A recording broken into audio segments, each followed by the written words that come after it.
Yeah, look, to move things along, I didn't intervene in the last discussion, but in a way, we're covering similar territory here, Minister. In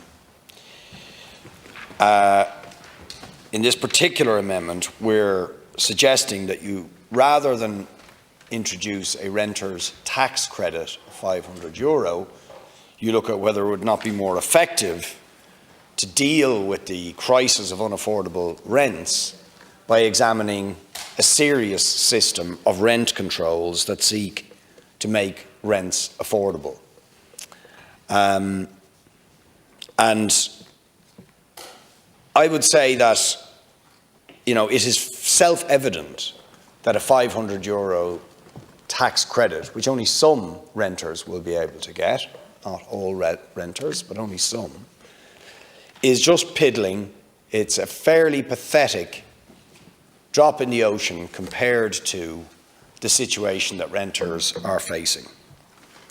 In the last year, rents in Dublin, average rents, have gone from an average of €2,000 per month to €2,200. That is a €200 increase a month. That's €2,400 in the year increase in the average rent.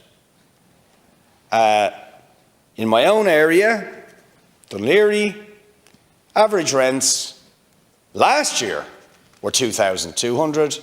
They are now €2,400 and rising.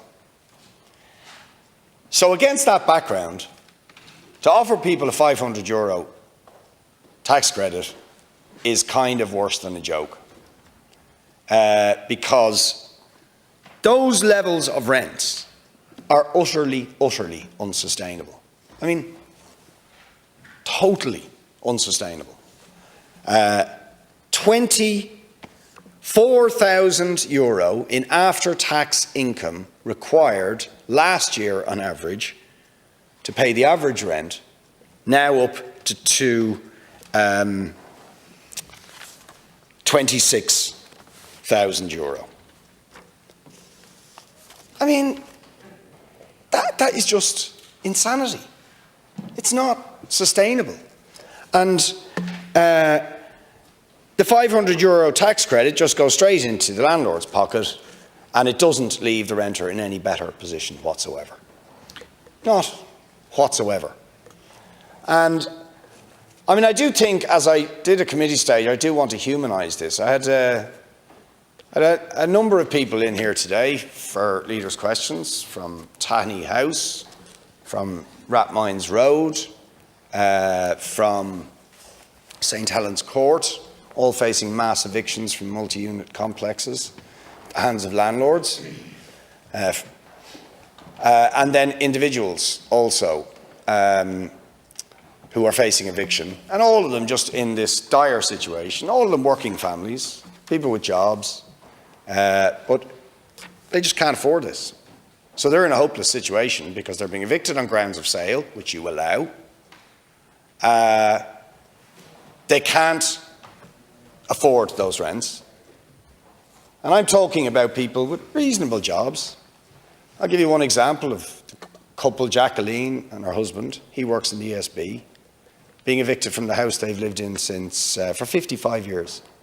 55 years by the landlord on grounds of sale. And she and her husband and her two children are absolutely terrified because there's nothing for them. Their earnings are just enough that they're over the income thresholds, I think even the new increased income thresholds, right? But because they're that age, they went to the bank and said, any chance we could borrow, get a mortgage to buy this house now that it's for sale? No chance. They'd only give them a mortgage because they're in their sort of mid to late 50s. They would give them a mortgage only for 7 years. So purchasing, absolutely not a runner. And they could possibly afford €1,200–1,300 a month rent. What are they to do? I mean, seriously. Jacqueline was crying in the gallery today. She was crying at the protest along with her daughters and so on. They're terrified. What are they to do?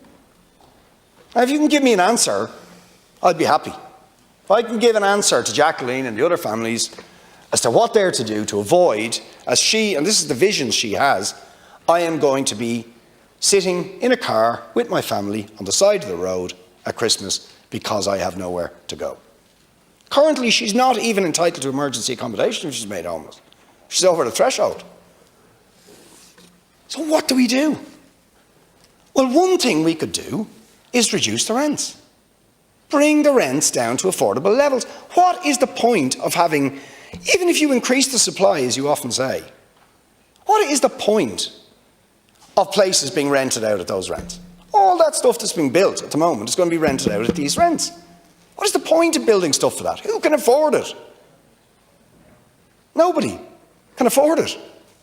The only people who will afford it, buy it, are the vulture funds and the investment funds who will come in and charge these rents. They're the only people who are going to afford to buy the places that are being built, or very, very rich people. So like, I'm genuinely asking, if you don't agree with our solution is bring in rent controls, control the rents, ensure that nobody has to pay more than 25% of their income in rent. But if you don't agree with that solution, if you don't think that's a viable solution, please tell me what people like that are supposed to do. Because at the moment there are no answers, and there's not even the prospect of answers being offered by the government to those sort of dilemmas. If I'm missing something, let me know what it is, and I will relay it to the people who are terrified that they are going to be on the street because they can't afford these rents.